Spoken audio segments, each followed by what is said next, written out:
Soyez les bienvenus ce matin. Est-ce que vous pouvez juste saluer votre voisin, voisine, et tu lui dis, on va passer un temps merveilleux dans la présence de Dieu.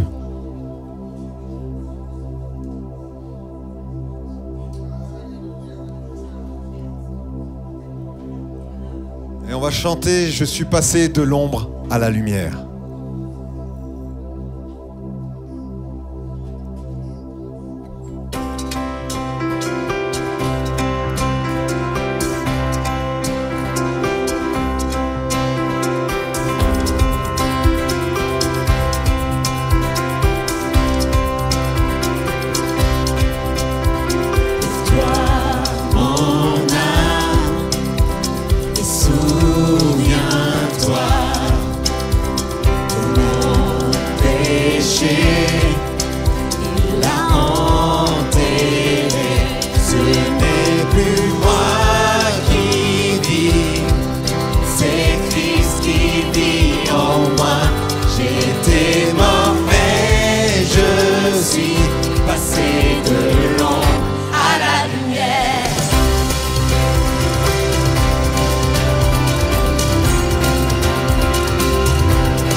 Chanter notre Dieu est le lion de Juda.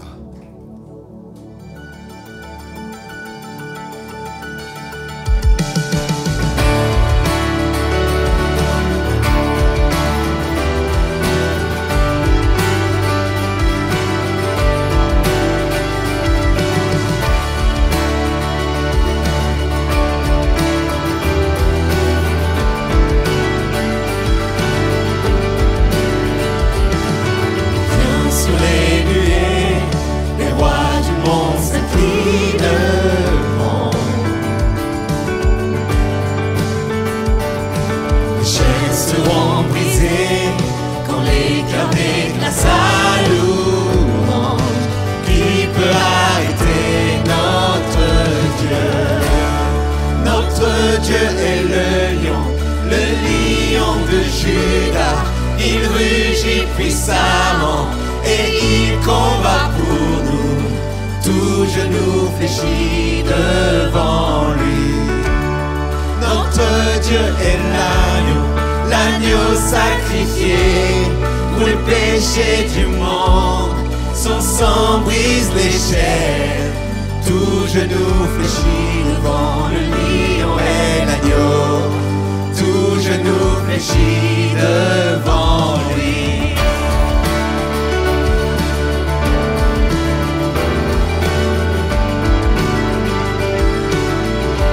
Ouvrez grand les portes. Ouvrez grand les portes. Laissez entrer le roi des rois. Le Dieu qui vient sauver et libérer tous les captifs. Qui peut arrêter notre Dieu?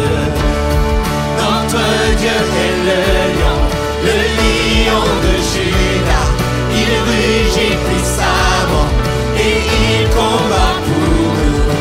Tout genou fléchit devant lui.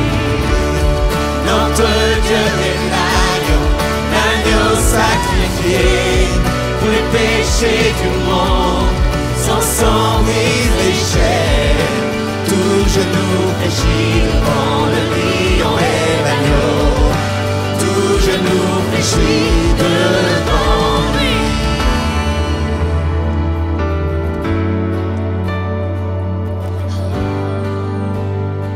Qui pourra arrêter notre Dieu? Qui peut arrêter notre Dieu?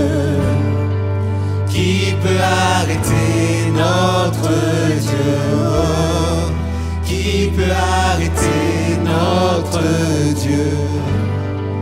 Qui peut arrêter notre Dieu? Oh, qui peut arrêter notre Dieu? Qui peut arrêter notre Dieu? Oh, qui peut arrêter notre Dieu? Qui peut arrêter?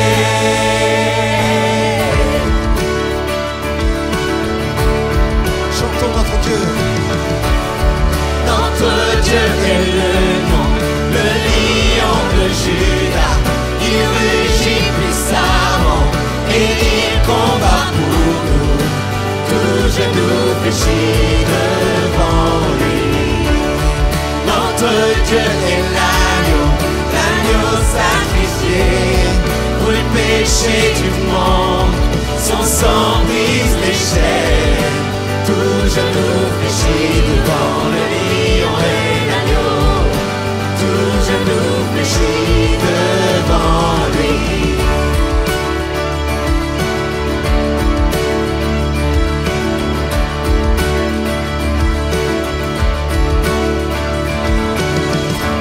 Est-ce qu'on va pas acclamer encore notre Dieu ce matin? À lui la gloire et l'honneur, la puissance. Vous savez que quand Jésus avance, l'ennemi tremble. L'ennemi tremble. Alors maintenant, tu ne dois pas trembler. Ce qui se passe dans ta vie, c'est normal. C'est les ténèbres qui tremblent. C'est pas toi qui dois trembler. Tu es le camp du vainqueur. Tu es le camp du Tout-Puissant. Et on va le déclarer ensemble.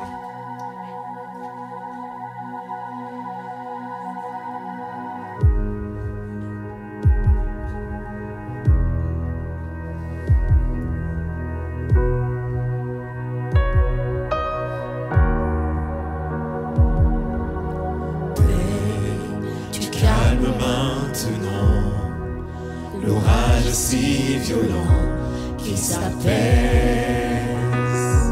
en ton nom, calme, dompte l'océan, apaise ma colère, chaque vague en ton nom. Jésus, Jésus, tu fais trembler les ténèbres. Jésus,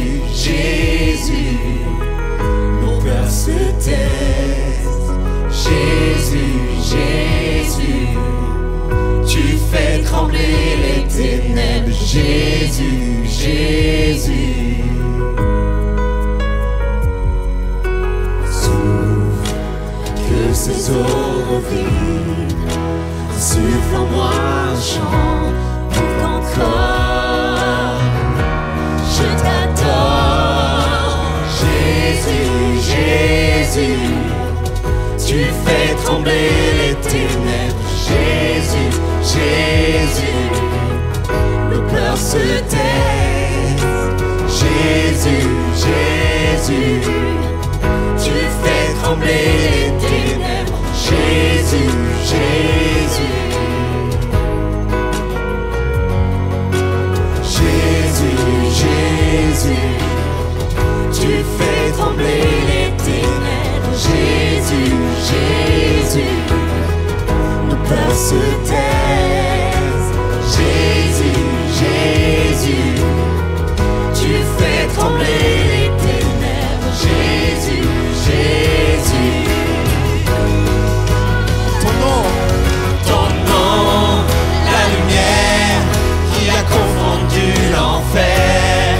Ton nom triomphe à tout jamais. Ton nom est vivant, pour toujours élevé. Ton nom triomphe à tout jamais. Jésus, Jésus, tu fais trembler les ténèbres. Jésus, Jésus, nos peurs se taisent. Jésus, Jésus, tu fais trembler les ténèbres. Jésus, Jésus.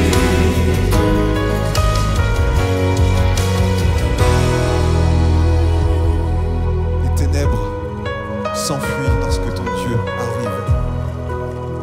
Nous puissions déclarer simplement Jésus, criant vers Jésus. Jésus, Jésus, Tu fais trembler. Jésus, Jésus. Ensemble ton nom, La lumière qui a confondu l'enfer. Ton nom triomphe à tout jamais. déclare. Ton nom est vivant, pour toujours élevé. Ton nom triomphe à tout jamais.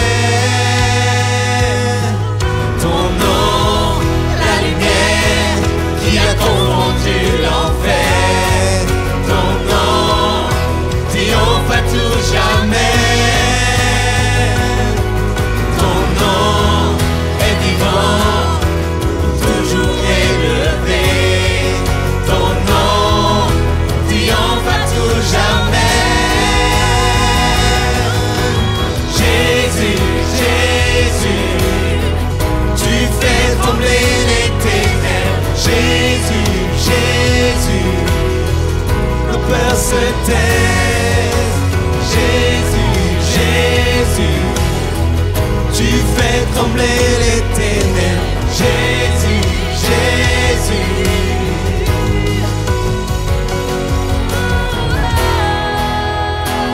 Alléluia, Seigneur, tu fais trembler les ténèbres. Alléluia, Jésus.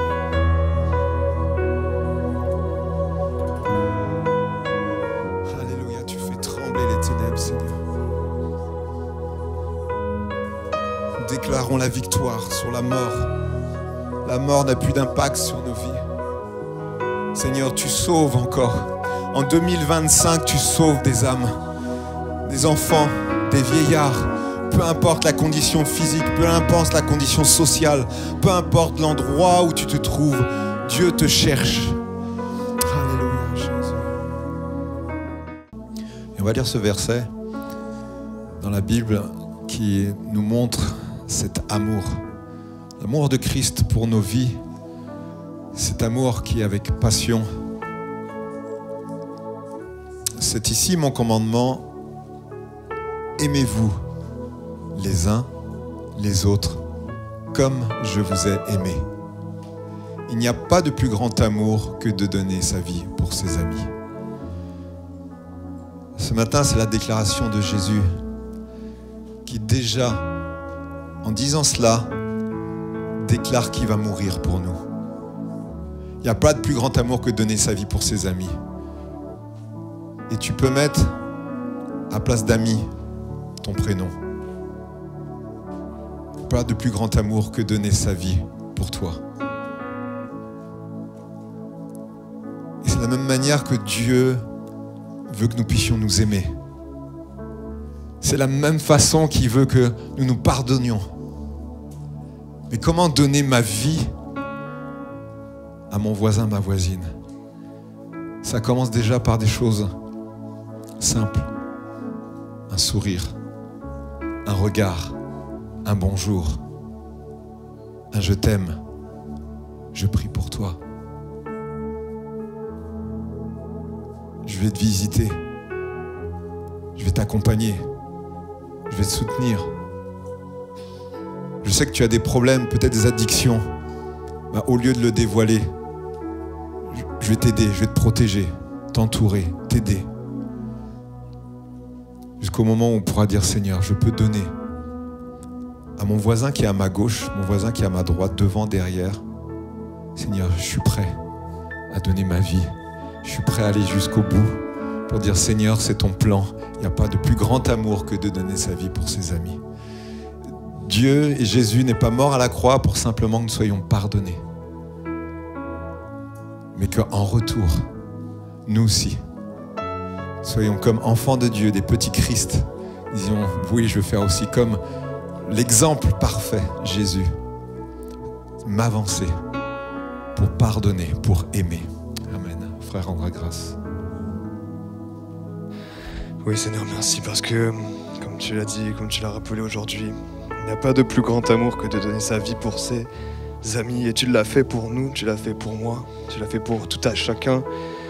Seigneur, afin que par ta grâce et par ce sacrifice, nous puissions avoir un libre accès auprès de Dieu, afin que nous puissions recevoir le Saint-Esprit, qui est notre consolateur, qui est celui qui vient nous décharger, qui est celui qui vient nous relever, qui est celui qui vient nous justifier. Seigneur, alors merci pour ta grâce et merci parce que par ce sacrifice et par cet acte posé, tu as dépouillé le péché, parce que le péché n'a plus aucun pouvoir, la mort n'a plus aucun pouvoir et le péché ne peut plus nous condamner.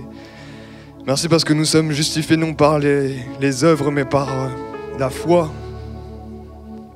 La foi en Jésus-Christ, c'est la foi en ce sacrifice que tu as posé. Alors ce matin, alors que nous prenons ce pain, ce vin, Seigneur, nous nous rappelons de ce que tu as fait pour nous afin que nous puissions être libérés, afin que nous puissions goûter au pardon, à la liberté, à l'amour inconditionnel et sans limite, afin que nous puissions devenir enfants de Dieu. Merci pour ta grâce, merci pour ton esprit, merci pour ta présence en ce lieu. Au nom de Jésus, Amen. Élevons nos voix ensemble, louons notre Dieu ensemble. Seigneur, bénissons ton nom, bénissons ta présence. Bénissons, Seigneur, tout ce que tu es, tout ce que tu fais, Seigneur. Rien ne peut s'opposer à toi. Rien ne peut s'opposer à ta présence. Rien ne peut s'opposer à ton autorité, Seigneur. Tu es au-dessus de toute dénomination, Seigneur, nomination, Seigneur, tout ce qui est établi, Seigneur. Nous glorifions ton nom, glorifions ta présence, Seigneur Jésus. Nous exaltons ton nom. Et nous voulons déclarer, Seigneur Jésus, que tu es Seigneur des Seigneurs, que tu es Roi des rois de nos vies. Oh Seigneur, viens régner, viens souffler un vent nouveau, Seigneur. Oh Jésus, Jésus, Jésus. On a besoin de toi, besoin de ta présence. Besoin d'une onction nouvelle, Seigneur Jésus. Besoin d'une visitation, Seigneur. Seigneur Jésus, tu entends nos cœurs, tu entends nos vies, Seigneur Jésus. Nous puissions vraiment, Seigneur Jésus, entendre ta voix, Seigneur Jésus. Et t'obéir fidèlement, Seigneur. Nous voulons te suivre et marcher, Seigneur Jésus, dans tes pas, Seigneur. Parce que tu en es digne, Seigneur Jésus. Tu es le roi des rois, le Seigneur des seigneurs. Nous élevons nos mains, nous adorons ton nom, Seigneur Jésus. Alléluia, Jésus, Jésus. Oh, ton nom est glorieux, ton nom est saint, Seigneur. Alléluia, à toi reçoivent toute la force et l'honneur. Oh, à toi la gloire, Seigneur Jésus, pour les siècles des siècles, Seigneur Jésus. Glorify your name. Alléluia, Seigneur Jésus. Merci pour tout ce que tu es, tout ce que tu fais, Seigneur. Un vent nouveau de ton esprit, de ta présence, Seigneur Jésus, vienne sur ton peuple, sur tes enfants, Seigneur Jésus. Soyons engagés pour toi, Seigneur Jésus, déterminés, Seigneur, te suivre, quoi qu'il en coûte, Seigneur Jésus. Tu prépares un peuple, Seigneur Jésus, pour toi, pour te servir, Seigneur Jésus. Alléluia, entends les voix de ton peuple, entends la voix de tes enfants, Seigneur Jésus, qui crient à toi, Seigneur Jésus. Alléluia, Jésus. Sois béni, sois adoré, Seigneur Jésus. Alléluia, bénissons ton nom.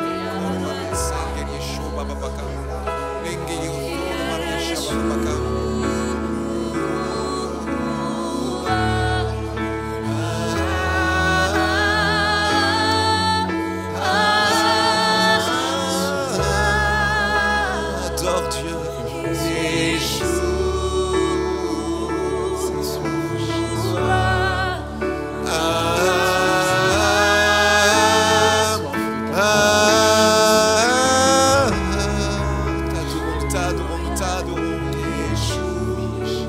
Adorons l'Éternel, Dieu Tout-Puissant. Alléluia.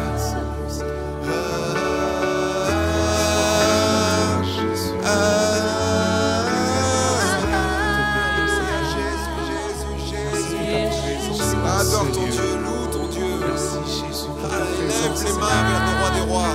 Alléluia, proclame et acclame. Merci Seigneur, devant ton peuple, crie à toi, qui a soif, Seigneur, qui a soif de toi, Jésus. Merci Seigneur. Merci pour ta présence, Jésus. Parce que tu es en train de régner. Tu es en train de prendre place, Jésus. Merci Seigneur.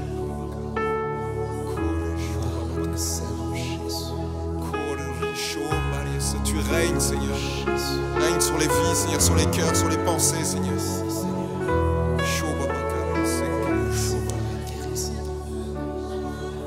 Oh, tu règnes pour l'éternité, Seigneur.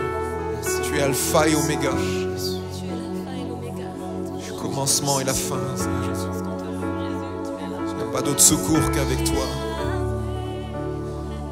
Nos cœurs sont reconnaissants ce matin. Tant de grâce, tant d'amour, de patience.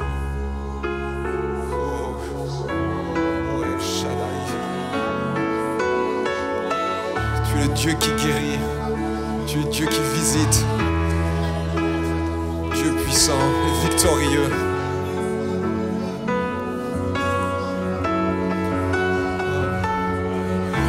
Yahweh, Rapha.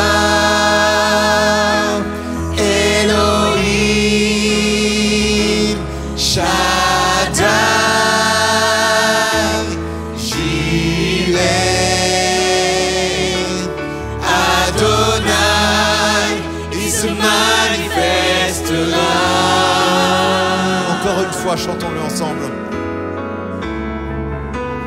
Yahweh, Rapha,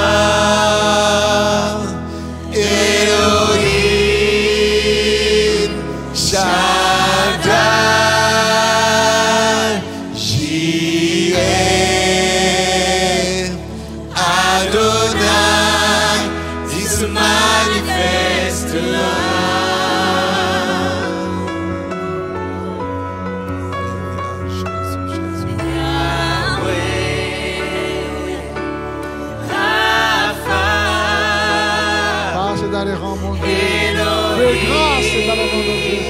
Père de miracles, dans le nom de Jésus, prenons autorité sur les puissances diaboliques et démoniaques. Libérons les cœurs maintenant. Libérons les cœurs maintenant. Dans le nom de Jésus. Dans le nom de Jésus. Alléluia. Saint-Esprit, sois libre maintenant.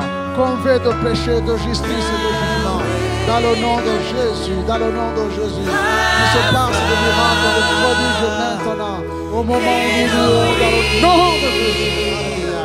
Nous voulons voir la gloire de Dieu. Nous voulons voir la magnificence de Dieu. Il y a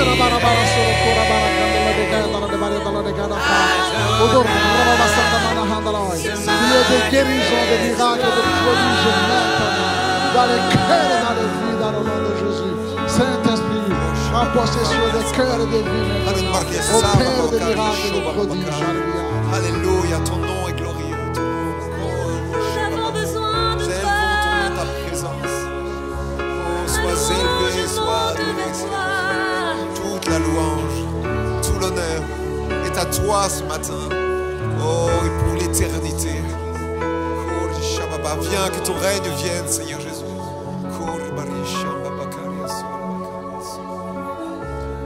Alléluia, Jésus. Amen. Alléluia. Je ne veux pas m'arrêter. El Shaddai, tu es là. Tu es là, Seigneur. Dans un lieu saint.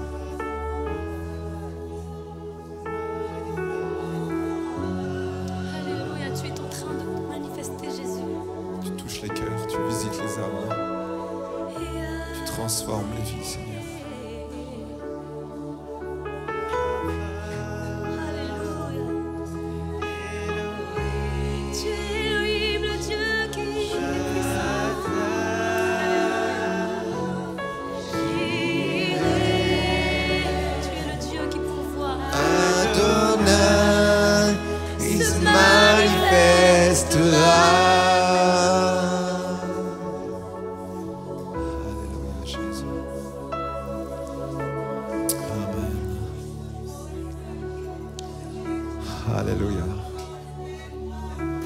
Merci pour ta grâce, Jésus.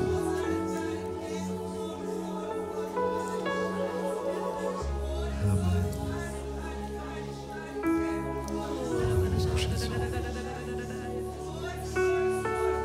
Béni soit ton nom.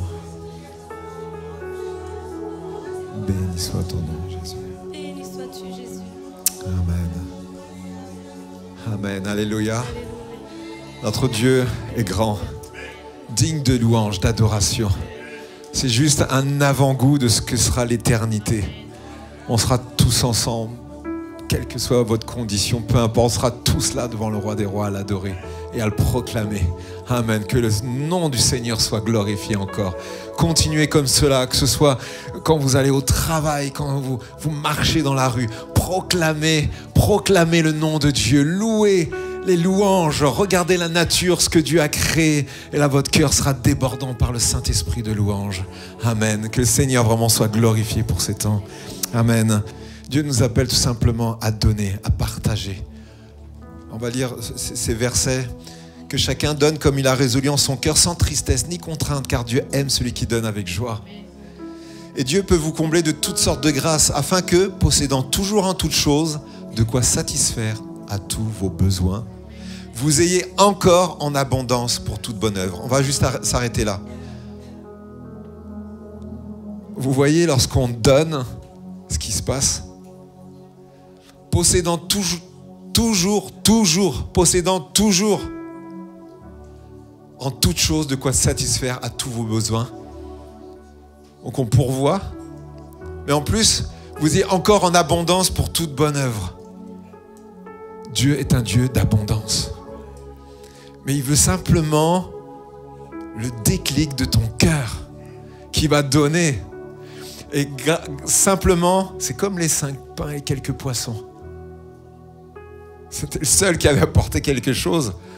Et c'est l'histoire, peut-être une des histoires qui est le plus racontée. Eh bien, c'est cela. Avec ce que tu as préparé dans ton cœur, donne-le. Il va faire de grandes choses. Il va bénir les autres, et il va te bénir en retour. Amen. Et on va chanter ce dernier chant. Toi seul es digne.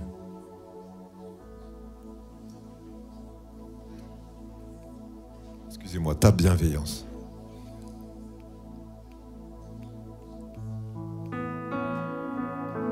Est-ce qu'on peut se lever pendant que nos frères passeront?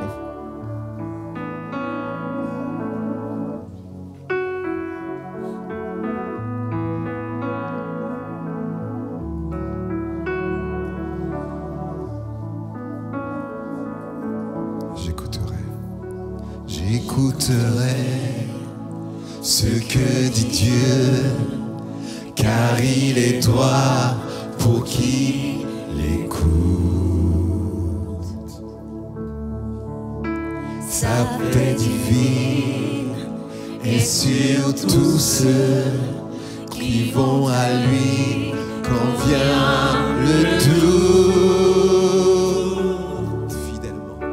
Fidèlement, je veux le suivre, je veux marcher dans ses sentiers. Il est la main qui me délivre de la folie de mes projets. Ta bienveillance, ô Éternel, vaut mieux que tout ce que j'ai vu. Ma délivrance est sous ton aile, sur le rocher de ton salut. Ta bienveillance, ô Éternel, vaut mieux que tout ce que j'ai vu. Ma délivrance est sous ton aile, sur le rocher de ton salut.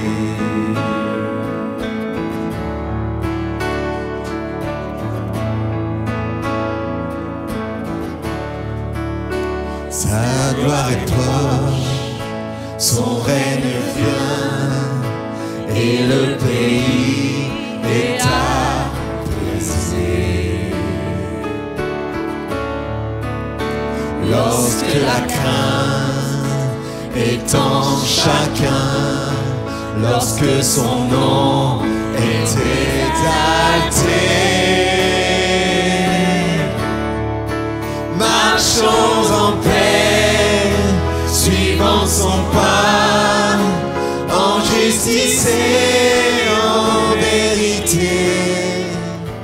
Recevons tout ce qui voudra, ce que sa main peut nous donner.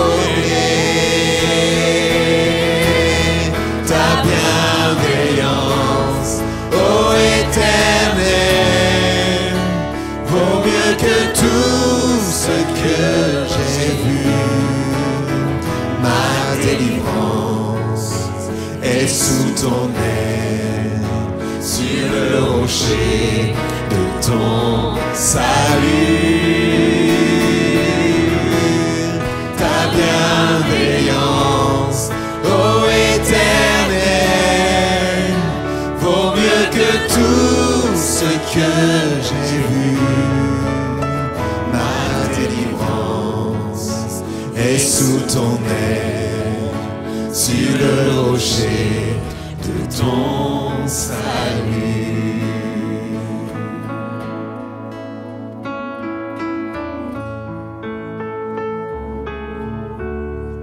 Je te loue, ô Père, Dieu créateur du ciel et de la terre, parce que tu es bon. Tu es amour et tu es juste, tu es fidèle. Merci pour ce temps que tu nous permets de nous unir en ce lieu et te rendre gloire. Toi le Dieu qui a créé toutes choses, le Dieu tout-puissant, toi le Dieu qui veille, qui protège et qui garde. Tu es le bon berger, Seigneur. Je te rends grâce, ô Père éternel, pour ce temps merveilleux où nous savons que tu es au milieu de nous, Seigneur, parce que tu dis dans ta parole que là où 2 ou 3 sont réunis en ton nom, tu es au milieu d'eux, Seigneur. Nous savons que ce matin, tu es au milieu de nous et tu as exaucé nos prières, Seigneur. Tu as accepté notre louange et notre adoration, Père. Merci pour ta grâce, merci pour ton amour. Seigneur, je viens bénir, Seigneur, les offrandes, tout ce que tes enfants ont mis de côté, Seigneur, pour l'avancement de ton œuvre dans cette église, Seigneur, de Nantes-Pontreau. Bénis, Seigneur, les personnes qui donnent pour l'avancement de ton œuvre, pour la construction de ce lieu, Seigneur. Quels que soient leurs moyens par lesquels ils donnent, Seigneur, je te demande de les bénir abondamment, toi le Dieu du ciel. Que cet argent serve, Seigneur, pour l'avancement de ton œuvre. Que tu donnes la sagesse et l'intelligence nécessaires, Seigneur, pour conduire les choses selon ton plan, selon ta volonté, toi le Dieu du ciel. Béni soit ton Saint-Nom, le Dieu saint. Parle-nous ce matin, Seigneur.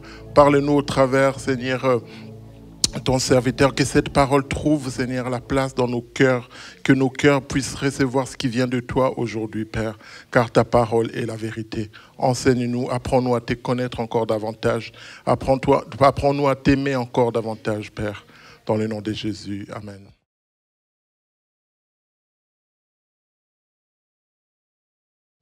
Amen. Merci, Seigneur, pour ces bons moments que nous passons dans sa présence. Merci à chacun et à chacune. Nous ne sommes pas ici par hasard. Pour ceux qui connaissent le Seigneur, nous sommes venus pour adorer notre Dieu. Parce que nous l'aimons, parce qu'il nous a aimés le premier. Nous sommes reconnaissants. Et nous voulons aussi souhaiter la bienvenue à peut-être des frères et sœurs qui viennent d'autres assemblées, qui nous visitent, et soyez les bienvenus. Est-ce qu'il y a des personnes nouvelles qui sont au milieu de nous? Est-ce qu'il y a des personnes nouvelles? Nous voulons vous accueillir. Je regarde s'il y a... Oui, je vois des personnes nouvelles. Alléluia. Soyez les bienvenus. Et ceux qui nous suivent aussi sur les réseaux sociaux, nous vous saluons et nous vous bénissons dans le nom de Jésus. Amen. Amen. Nous ne voulons pas nous tromper. Nous ne voulons pas tromper les autres. Et nous ne voulons pas que les autres nous trompent. C'est pourquoi nous avons les Saintes Écritures. C'est pour que nous puissions connaître le cœur de Dieu. Pour que nous puissions connaître la volonté de Dieu. Pour chacun d'entre nous. Pour chacun d'entre nous. Et c'est pour vous aider que nous ouvrons les Écritures afin que personne ne se trompe avec des faux raisonnements.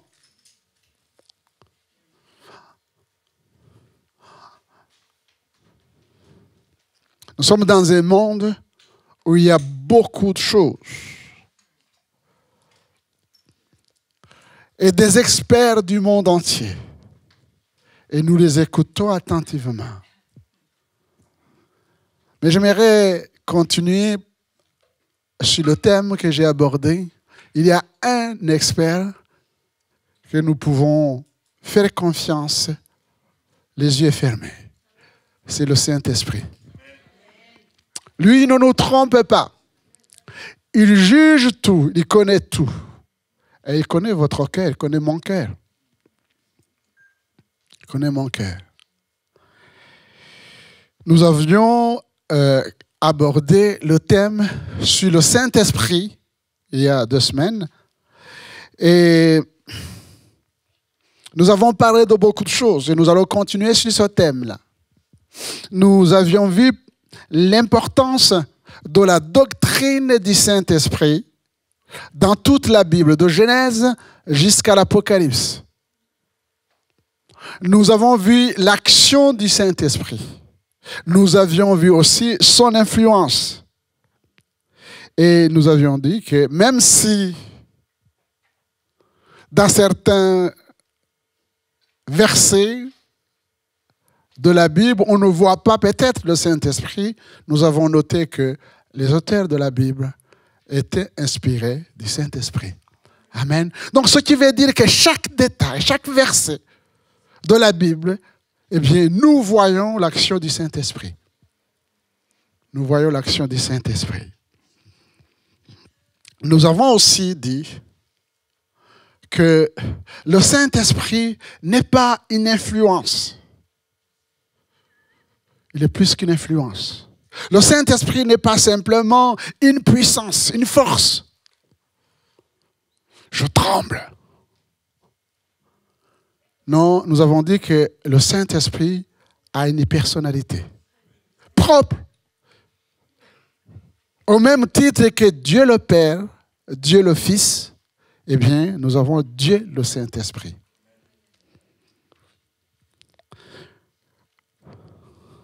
Quel que soit le ministère des hommes, avant de prendre l'avion pour aller aux États-Unis, au Canada, en Afrique du Sud, je ne sais pas, parce qu'on vous a dit qu'il y a un ministère extraordinaire qui guérit.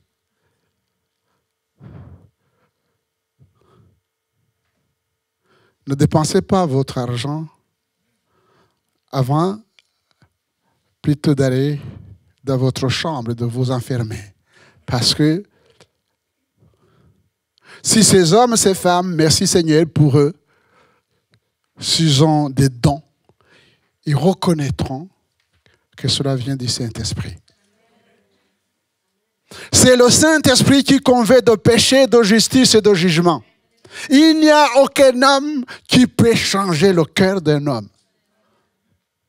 C'est le Saint-Esprit. Ce n'est pas la puissance d'un homme. Ce n'est pas la puissance de la théologie, de la connaissance de l'homme. C'est la puissance du Saint-Esprit qui convainc de péché, de justice et de jugement. Nous pouvons être tout simplement des instruments.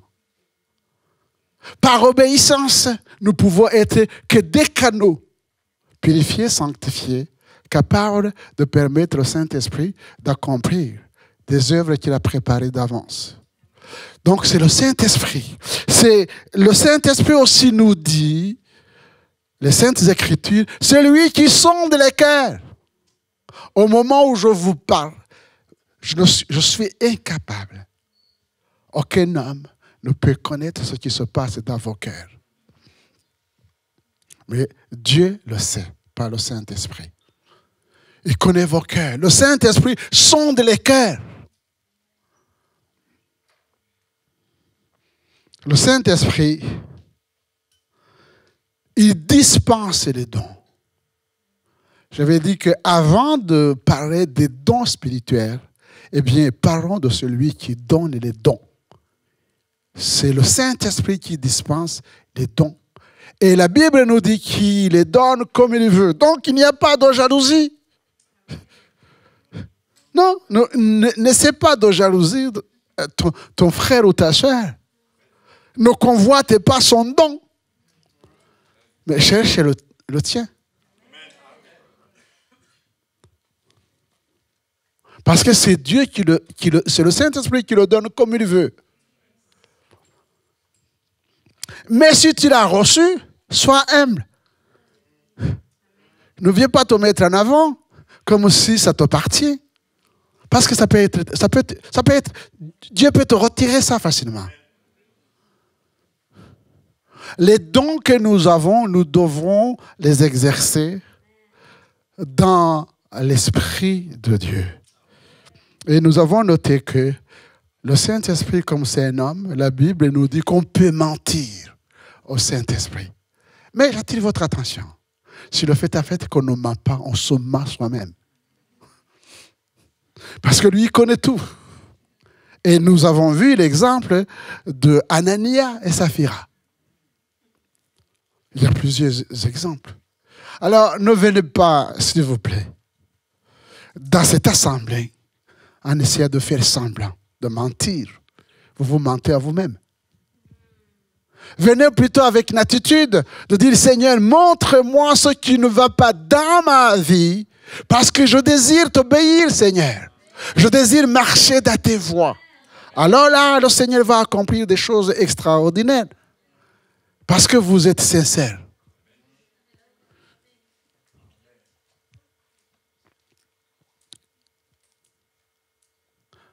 Ne vous trompez pas avec des faux raisonnements. Surtout les raisonnements du monde.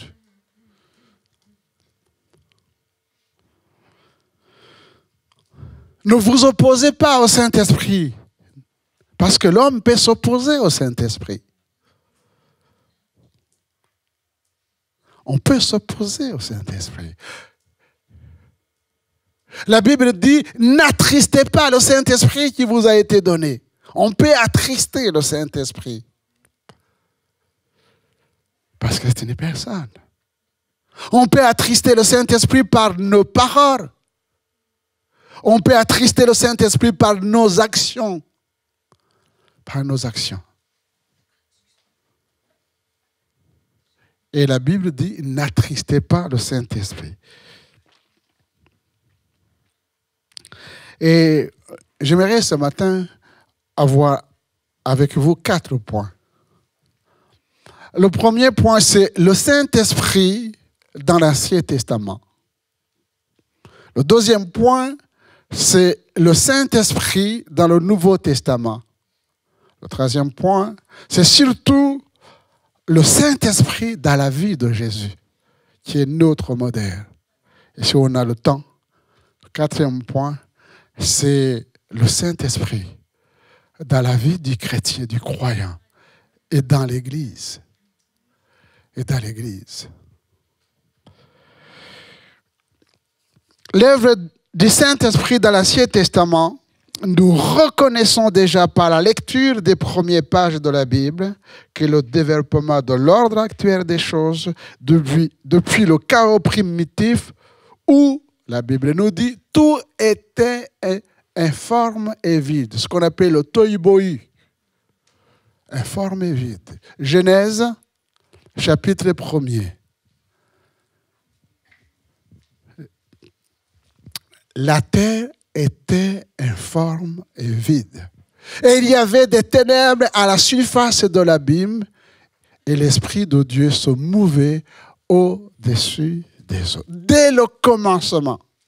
Et nous voyons que la création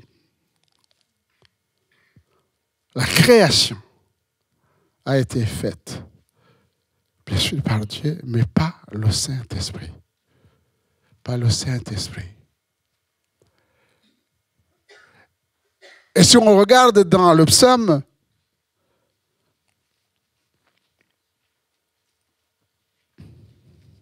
dans le psaume 33,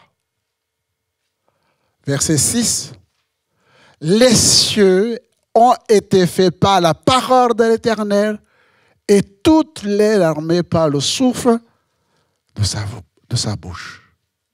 Nous voyons ici, et c'est tout à fait normal que Dieu le Père, Dieu le Fils, Dieu le Saint-Esprit ont participé non seulement à la création de ce que nous voyons. Alors, je n'entre pas dans le combat scientifique concernant l'évolution et entre l'évolution et la création. Ce qu'on appelle les créationnistes et les évolutionnistes.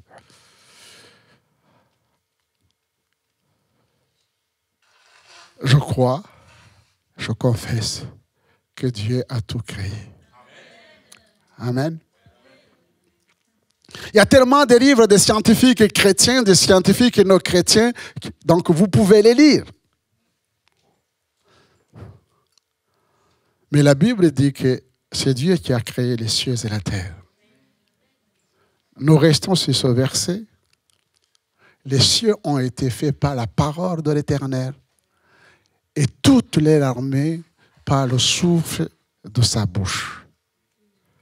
Mais c'est Dieu aussi qui nous a créés. Amen. C'est Dieu qui nous a créés. Job, chapitre 33, verset 4. Job, l'Esprit de Dieu m'a créé et le souffle du Tout-Puissant m'anime. Amen. Je vous donne à partir de ces versets, vous pouvez regarder dans toute la Bible ce qui est dit sur la création. Et dans le psaume 139, eh bien, David va s'émerveiller en disant que il est une créature merveilleuse. L'Esprit de Dieu m'a créé. Tu n'es pas venu ici par hasard. Je disais au premier culte, parce que j'ai présenté un enfant au Seigneur en mettant l'accent sur la responsabilité des parents, on pourrait penser que nous sommes le fruit de nos parents. C'est bien, mais ils sont que des instruments entre les mains de Dieu. Je ne vais pas pour ceux qui ont des enfants, vous dire que c'est pas vos enfants. Non, c'est vos enfants. Mais ce sont les enfants de Dieu.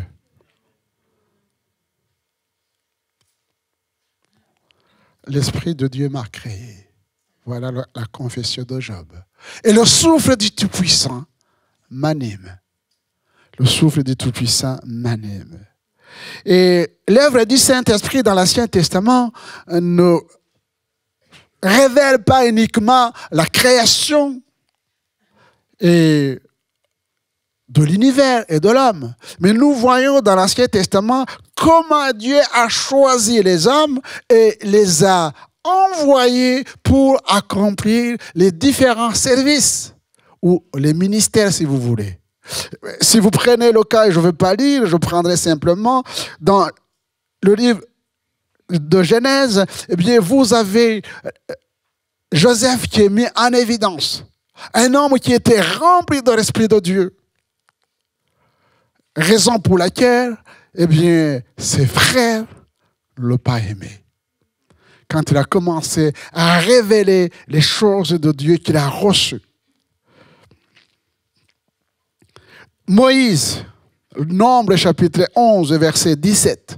Vous connaissez la vie de Moïse, l'homme qui était rempli du Saint-Esprit et qui parlait avec Dieu. Mais je voudrais ce matin peut-être attirer votre attention sur deux personnages qu'on ne met pas souvent en évidence.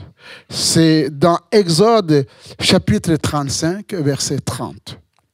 Exode, voilà.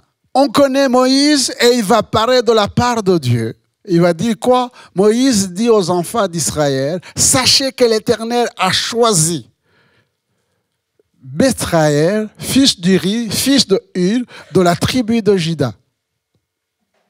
Il a rempli de l'Esprit de Dieu, de sagesse et d'intelligence, et de savoir pour toutes sortes d'ouvrages. Il a rendu capable de faire des inventions, de travailler l'or, l'argent et les reins, de graver les pierres à enchâsser, de travailler le bois et d'exécuter toutes sortes d'ouvrages d'art.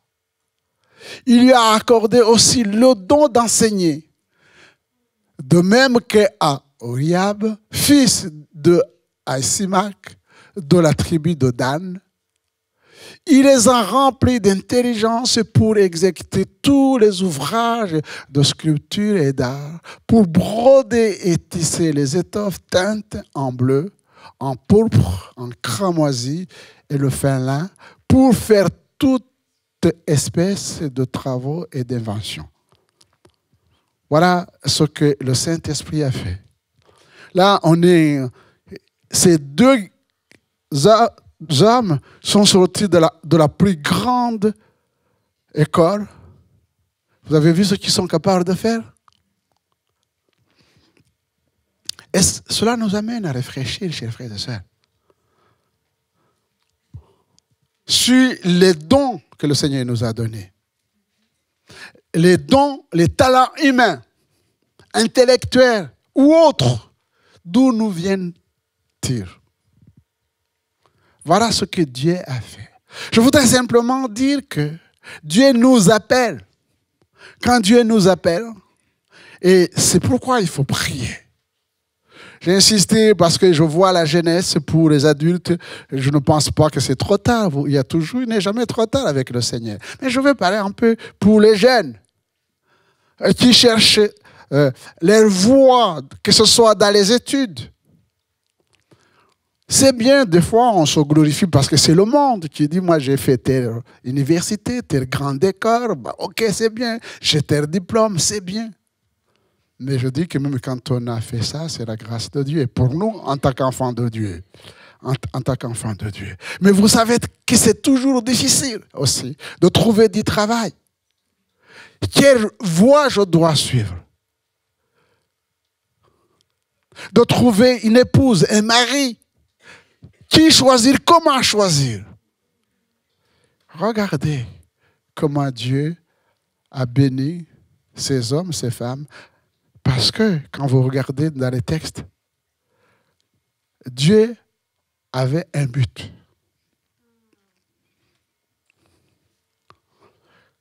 Tout était fait pour la gloire de Dieu. Tout était fait pour la gloire de Dieu. C'est pourquoi nous disons que quand Dieu nous appelle, eh bien, il nous qualifie aussi. C'est pourquoi nous sommes reconnaissants, nous, en tant qu'enfants de Dieu, quels que soient les dons que nous pouvons avoir les uns les autres, nous pouvons que remercier Dieu. Et c'est pour sa gloire. C'est pour sa gloire. C'est pour que nous puissions être témoins. Parce que si tu es placé dans tel service, dans tel ministère, dans telle entreprise, si tu es dirigeant ou que tu es dirigé, eh bien, il y a un modèle à suivre. C'est le modèle de Jésus-Christ par le Saint-Esprit. Pour que les gens voient que tu les aimes, que tu es à leur service. Nous sommes appelés serviteurs. Jésus est venu, il s'est dépouillé de tout pour nous servir. Pour que nous puissions aussi servir les autres. Si vous lisez dans Ézéchiel, chapitre 37, on ne va pas lire, dans la vallée de semas desséché, nous connaissons tous cette prophétie d'Ézéchiel.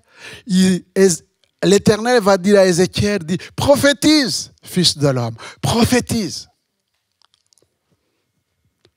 Si les eaux desséchées, est-ce que ces eaux peuvent revivre? Et il n'ose pas s'engager. Il dit, mais tu le sais, Seigneur.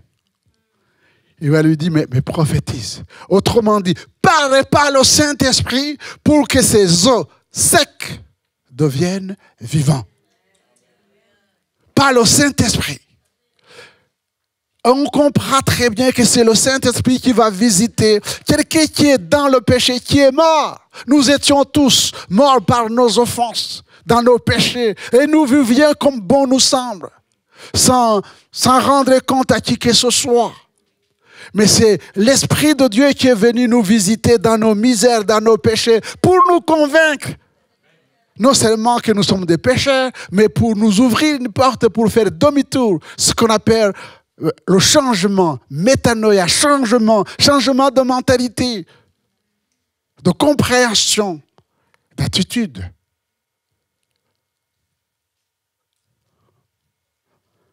Ces eaux peuvent vivre par le Saint-Esprit. Le Seigneur ramène à la vie ceux qui étaient morts. L'œuvre du Saint-Esprit dans le Nouveau Testament. Vous verrez qu'entre l'Ancien Testament et le Nouveau Testament, eh bien, il y a une période qu'on appelle la charnière entre l'Ancien Testament et le Nouveau Testament. Et vous allez retrouver des hommes, des femmes, et qui étaient remplis du Saint-Esprit. C'est le cas de Jean-Baptiste, par exemple. Jean-Baptiste était rempli du Saint-Esprit. Il était rempli du Saint-Esprit même dans le ventre de sa mère parce que sa mère, Élisabeth, était remplie du Saint-Esprit. C'est le cas de Marie, mère de Jésus. Elle était remplie du Saint-Esprit. Elle était remplie du Saint-Esprit. Son père, Zacharie, était rempli du Saint-Esprit. Et je vais revenir sur un homme aussi qui nous enseigne. C'est Siméon. Dans Luc chapitre 2, verset 25, nous avons un exemple extraordinaire. Il nous est dit que cet homme, Siméon, et il y avait à Jérusalem un homme appelé Siméon. Cet homme était juste et pieux. Cette partie de juste et pieux peut être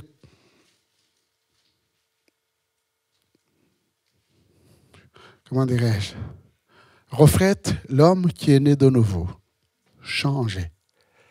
Mais il nous est dit,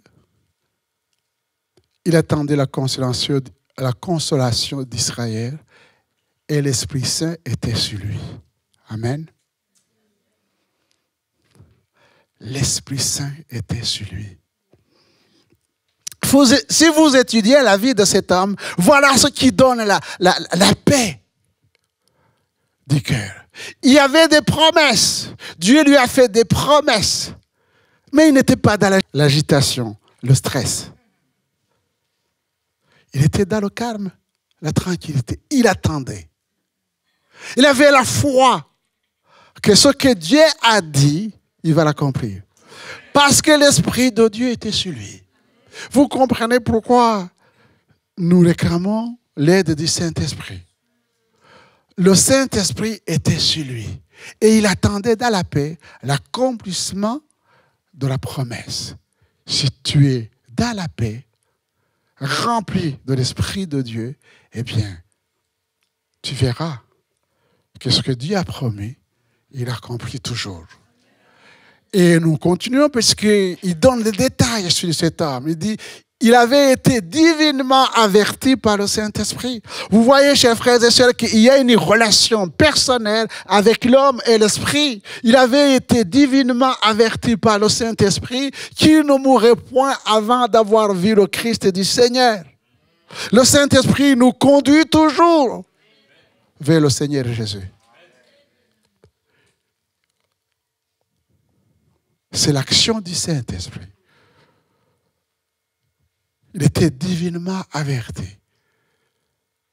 On continue. Il vint au temple poussé par le Saint-Esprit.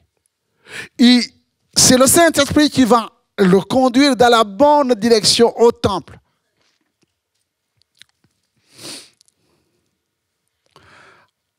Parenthèse. Quand Jésus est venu, il n'a pas détruit le temple. Parce qu'il y avait des sacrificateurs, des gens qui n'honoraient pas le Seigneur, non. Il a commencé à prêcher dans les temples. Même l'apôtre Paul a commencé à prêcher dans les temples.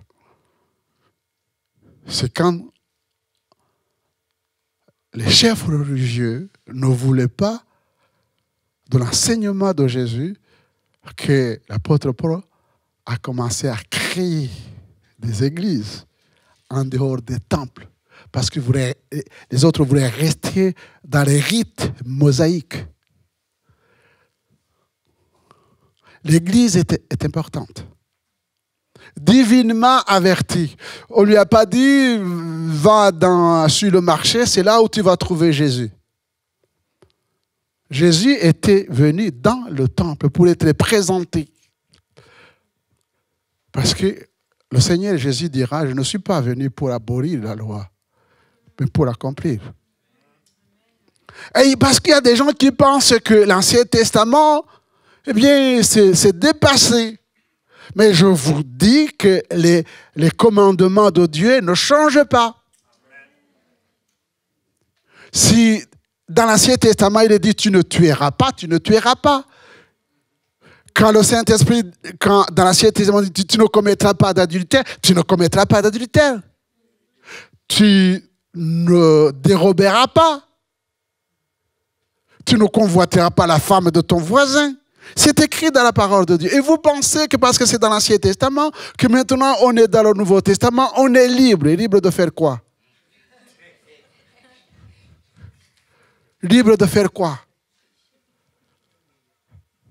De vivre une vie qui n'honore pas Dieu, parce que Dieu ne change pas. Et sa parole ne change pas.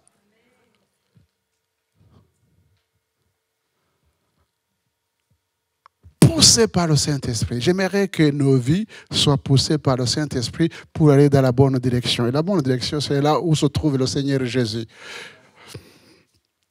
Il est poussé par le Saint-Esprit. Et comme les parents apportaient le petit enfant, Jésus, pour accomplir à son égard ce qu'ordonnait la loi, eh bien, il va recevoir Jésus dans ses bras, comme nous avons reçu Jésus dans notre cœur. Et j'aimerais que nous, on regarde maintenant l'œuvre du Saint-Esprit dans la vie de Jésus. C'est le texte que j'ai lu avec vous dans Luc chapitre 4. Vous pouvez bien sûr le regarder dans toute la Bible, particulièrement dans les évangiles.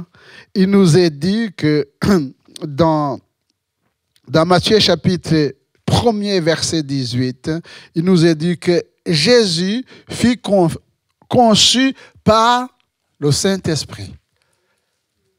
Voilà. Jésus fut conçu par le Saint-Esprit. Matthieu chapitre 1er verset 18 à 20. C'était dans les plans de Dieu.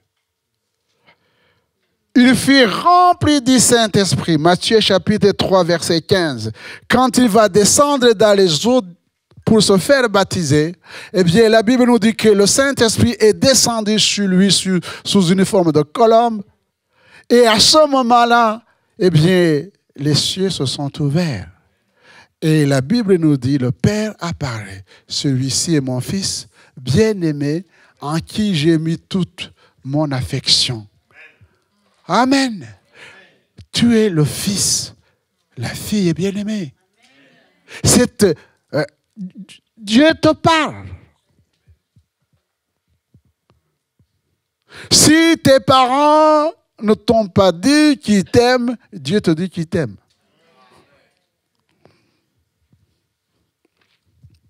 Il dit au premier culte qu'il faut que nous puissions comprendre les Écritures. J'ai des entretiens, j'ai des gens, que ce soit ici ou dans les différentes églises où j'ai été pasteur, ou dans les missions que j'ai eu l'occasion de faire, particulièrement ici en Europe. Il y a des chrétiens qui n'arrivent jamais à la délivrance. Et quand on discute avec eux, je sais que c'est compliqué, mais j'aimerais quand même que nous puissions comprendre les Écritures. Tu poses la question et on te dit, ah, tu sais, pasteur, dans ma famille, mon grand-père était alcoolique. OK.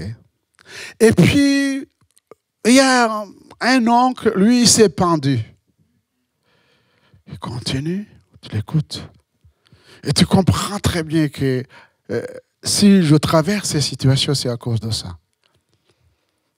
Même les psychologues, les psychiatres m'ont dit.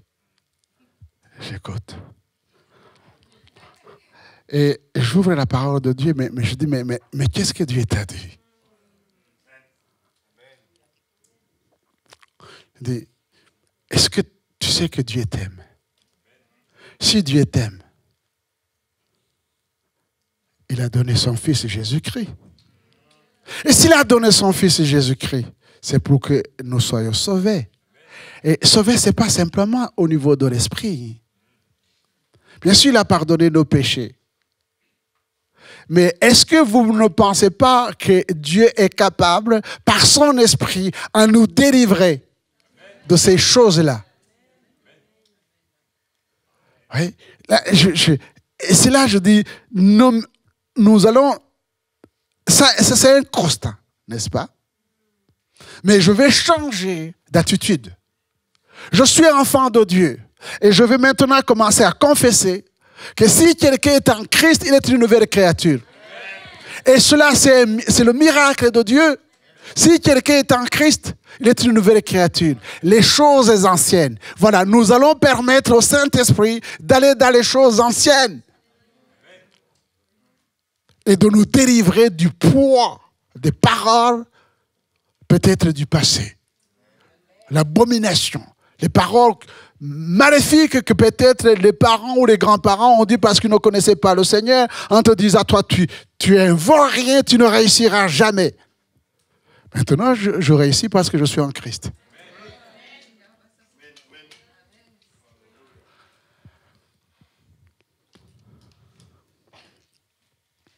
Est-ce que vous le croyez? Est-ce que vous le croyez, chers frères et sœurs? Moi, je le crois parce que ça fait longtemps. Les gens m'avaient prédestiné à autre chose. Quand j'ai pris à l'âge de 13 ans le chemin de l'exil sans savoir où aller. Vous comprenez? Sans savoir où aller. J'avais deux choix. Devenir un bandit ou alors de devenir un homme. J'ai choisi de devenir un homme. Et tout ce que je suis en train de vous prêcher, je l'ai vécu. J'ai connu la guérison et la délivrance. Et je bénis le Seigneur. Oui, je bénis le Seigneur. J'ai fait de longues études, comme quelques-uns d'entre vous. Et quand j'étais dans les études, je disais, je vais réussir. Parce que Dieu est avec moi. C'est mon principe à moi. Si c'est la porte que le Seigneur a ouverte, eh bien, je réussirai. Mais pas parce que je suis intelligent, parce que Christ est avec moi. Et ça s'est passé comme ça. S'il l'a fait pour moi, pourquoi il ne le fait pas pour toi? Vous pensez que je suis le chouchou?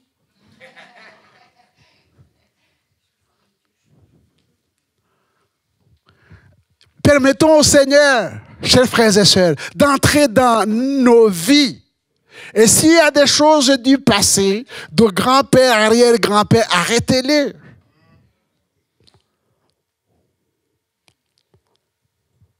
Demandons à Dieu de nous délivrer, de nous guérir. Je crois à la parole de Dieu, à la simplicité de la parole de Dieu, à l'action du Saint-Esprit.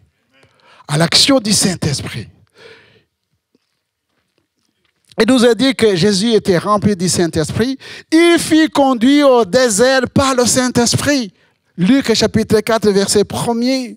Et le désert, c'est le symbole des épreuves. Si Christ a été conduit dans le désert, c'est pour nous montrer que nous aussi, nous serons conduits dans le désert. Nous connaîtrons les épreuves. Mais le Saint-Esprit sera avec nous. Il était rempli du Saint-Esprit. Il fut rempli par le Saint-Esprit dans le désert. Il nous est dit, en sortant du désert, eh bien, il n'était pas charnel. Il nous est dit toujours dans le texte de Luc, chapitre 4, verset 14, il fut revêtu de la puissance du Saint-Esprit. Alors, il fut conçu par le Saint-Esprit, eh bien, il fut baptisé du Saint-Esprit, il va dans le désert du Saint-Esprit, il sort, il est revêtu du Saint-Esprit. À plus forte raison, nous avons besoin d'être toujours remplis du Saint-Esprit. Je continue. À la croix, Jésus s'est offert par le Saint-Esprit. Hébreux chapitre 9, verset 14. Il a donné sa vie.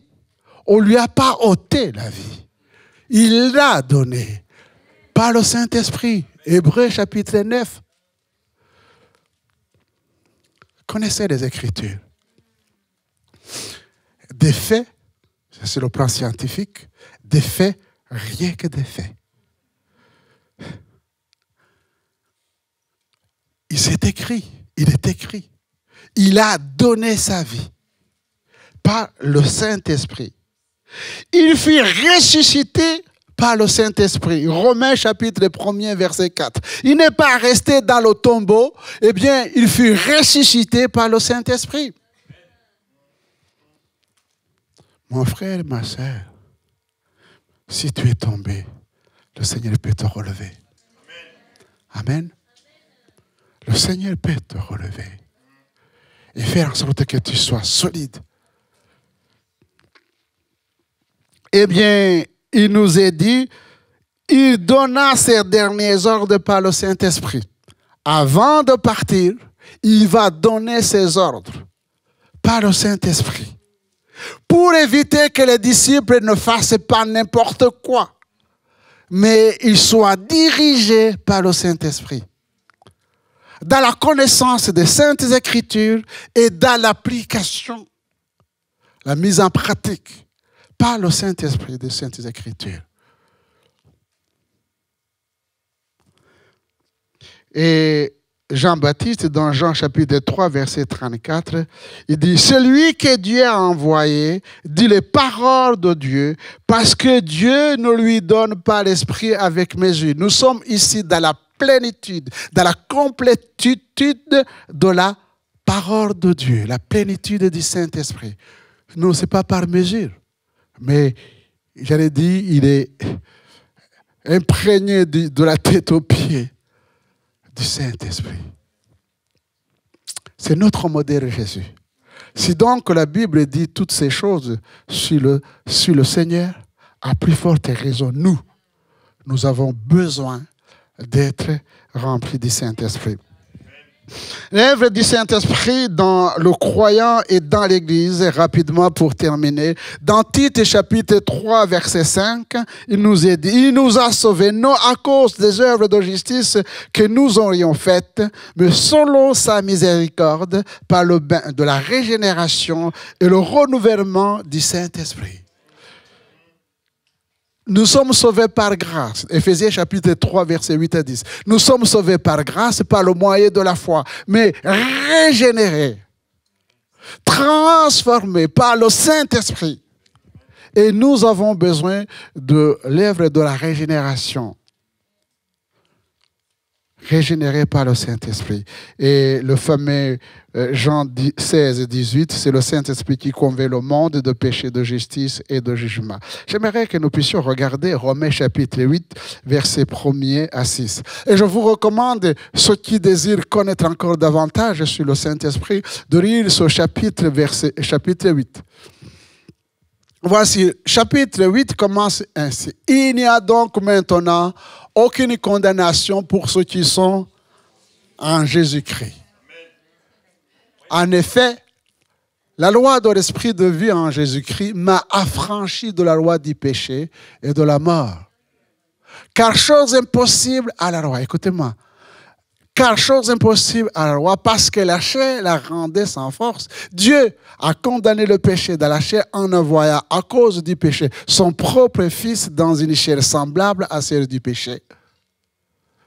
Et cela a fait que la justice de la loi fut accomplie en nous, qui marchons non selon la chair, mais selon l'esprit. Ceux, en effet, qui vivent selon la chair s'affectionnent aux choses de la chair, tandis que ceux qui vivent selon l'esprit s'affectionnent aux choses de l'esprit. Et l'affection de la chair, c'est la mort, tandis que l'affection de l'esprit, c'est la vie et la paix. C'est Romains chapitre 8, c'est un chapitre extraordinaire sur ce qu'on appelle le combat de la chair et de l'esprit. Il dira, marchez selon l'esprit, vous n'accomplirez pas les désirs de la chair. C'est l'action du Saint-Esprit dans la vie d'un enfant de Dieu. Dans la vie d'un enfant de Dieu. Et nous savons que le fruit de l'esprit, c'est l'amour, la joie, la paix, la patience, la bonté, la fidélité, la douceur, la maîtrise de soi.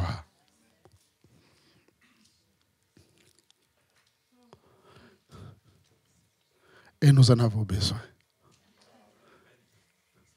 Nous avons besoin de grandir et de porter. Voilà. Qu'est-ce que les gens vont venir chercher chez nous? Est-ce que nous sommes des hommes et des femmes de paix? Est-ce que, vous comprenez, on peut dire aimons-nous les uns les autres, mais c'est l'œuvre du Saint-Esprit. Soyons patients. Est-ce que nous sommes patients? J'aurai l'occasion de prêcher sur le fruit de l'esprit. Et où est la douceur? Hein? Où est la douceur? Où est la foi? Puisque la fidélité et la foi, c'est la même chose. Mais où est la maîtrise de soi? Hein? Où est la maîtrise de soi? Vous voyez, chers frères et sœurs, que nous avons besoin de la grâce de Dieu. Toutes ces choses nous sont données. Je termine par Actes chapitre 1, verset 8. Mais vous recevrez une puissance. Le Saint-Esprit surviendra sur vous. Vous serez mes témoins à Jérusalem, dans toute la Judée, dans la Samarie et jusqu'aux extrémités de la terre. Restons juste 2 minutes sur ce point-là. Vous serez mes témoins à Jérusalem. Pour moi, Jérusalem commence par mon foyer.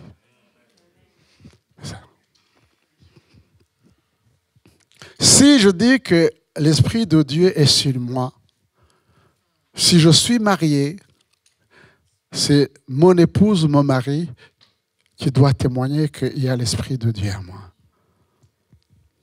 Je ne dis pas que c'est toujours dans le foyer, c'est le ciel, c'est la terre. C'est ce que j'aimerais. Mais ce que je viens de dire est important. Affectionnez-vous aux choses d'en haut. Quand la chair va venir, n'est-ce pas? Et que je vais dire une parole regrettable, disons. Avant que ce soit ma femme qui me le dit, je pense que le Saint-Esprit est déjà attristé. Vous voyez ce que je veux dire? Il est déjà attristé, le Saint-Esprit, de ce que je viens de dire. Et si je suis un homme de Dieu, une femme de Dieu, ça ne me posera pas de problème de demander pardon. Parce que je sais que je viens de fauter. Et que alors, ma femme, elle est là, mais pour moi, la première chose, ce n'est pas de plaire à ma femme. Hein? Ah non. Qu'elle me pardonne. C'est de plaire à Dieu. Mais c'est parce que si je ne m'affectionne pas à plaire à Dieu, je ne pourrais pas lui plaire. Ce n'est pas possible. Parce qu'il y a en moi l'aspect charnel. Vous comprenez? C'est parce que mon combat, c'est de plaire au Seigneur. Et puis, comme mon combat, ce n'est pas de rester ici-bas, c'est d'aller au ciel. Et au ciel, c'est chacun pour soi. Ah oui, ça, je vous le dis, au ciel, c'est chacun pour soi. Vous n'irez pas avec votre femme et vos enfants. Vous pouvez témoigner, mais c'est chacun pour soi. Chacun rendra compte de ses actes devant Dieu. Alors, bien sûr, une fois les choses dites comme ça, mais j'aimerais que ma femme et mes enfants, nous soyons ensemble dans le ciel. Et je vais faire tout ce qu'il faut pour. Vous serez mes témoins, vous avez compris. À Jérusalem, c'est dans votre foyer, dans votre famille. Mais le Seigneur dit, mais vous n'allez pas rester dans votre foyer, dans votre famille, parce que vous avez des voisins autour, en Judée, un peu partout, là, à Nantes. Au travail, vous allez croiser les gens. Il faut que les gens voient en vous l'Esprit de Dieu. Et vous aurez l'occasion peut-être de voyager, d'aller à Paris, d'aller dans d'autres pays, jusqu'aux extrémités de la terre. Je vous ai dit, ici peut-être, puisque je l'ai dit ailleurs, quand j'ai mis les pieds en Bretagne, on m'a dit, c'est ici où finit la terre. Je dis, c'est bon, je suis un vrai missionnaire. Mais oui, parce que je suis allé jusqu'aux extrémités de la terre.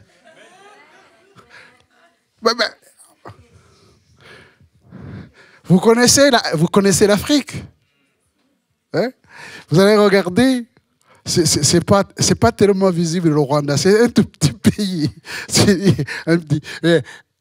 Sortir de là pour venir dans le Finistère, qui aurait prévu ça? Les grands penseurs. Moi, quand je suis né, venez me voir, je vais vous raconter mon histoire. Dans ce petit trou-là, comment je n'aurais jamais imaginé que je viendrais dans le Finistère. J'ai été pasteur dans les Côtes-d'Armor à Lannion. J'ai été pasteur dans le Finistère à Le Perrette. Et j'ai appris que dans le Finistère, c'est là où finit la terre. Et là, je me dis, bon, c'est bon. Je suis arrivé aux extrémités de la terre. Et là, j'ai apporté l'évangile. Amen. Alléluia. J'ai commencé par le Rwanda, le Burundi, partout, au Togo, partout où je suis passé annonçant l'évangile. Et maintenant, je suis arrivé en Europe et j'annonce l'évangile. Quand j'étais jeune, je prophétisais sans le savoir. Je disais ceci. Et ça, je ne savais pas que je mettrais les pieds à Paris. Je disais aux gens, je suis actuellement à Bujumbura, au Burundi, dans cette capitale. Que ce soit à Bujumbura, que ce soit à Paris, que ce soit à Washington, que ce soit à truc-là, eh bien, le péché, c'est le même. Je suis un homme de Dieu. Ce n'est pas l'influence de la capitale, petite ou grande, qui aura une incidence dans ma vie.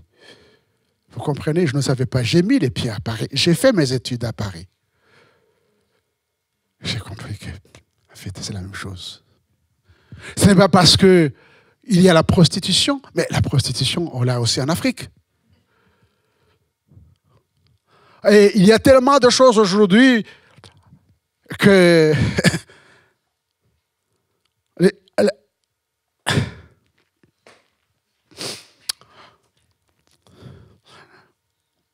Nous sommes dans des pays soi-disant en progrès, qui se targuent d'être de la démocratie, qui fatigue le monde entier en donnant des ordres. Alors que la perversion est maintenant, non seulement est là, mais simplement on arrive maintenant à légitimer, ce qui n'est pas le cas pour le moment en Afrique, à légitimer la perversion, le péché.